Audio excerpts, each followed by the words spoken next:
Hi, my name is Jennifer Cowden, and I'm a senior consultant with ProModel Corporation. Today I'll be showing you a quick overview of a model that we're building. This model contains 3 floors of their new building, and right now on screen I'm showing a close-up of the first floor. I've got the model paused at 7 a.m. Monday morning, and I'll go ahead and restart the animation so that you can see the patients start to trickle in the entry door over here to the right. And they'll get more and more patients show up as it gets closer to 8 o'clock. So coming into, or zooming in on the entry level, as you can see the clock keeps ticking. We're almost up to 8 o'clock now. And patients will either come in through and go up through the elevator to the floor, or they'll come in and go directly to the registration desk on the first floor. See if I can, let me see if I can get someone going in the elevator. There we go. So someone came in from the first floor and then went up probably to the transplant area on the 3rd floor. So zooming back out to the first floor, first of all, at the upper right-hand corner, we have a scoreboard, so to speak, which keeps track of the number of patients which have checked out of this building and the number of patients which have been transferred over to the main building. And we also keep track of how many patients are in the total building and what their average time in the building is.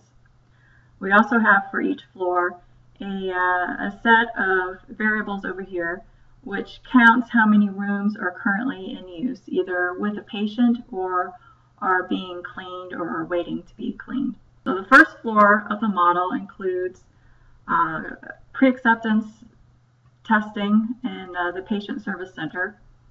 We also have the APS heart area, the practice area of the building.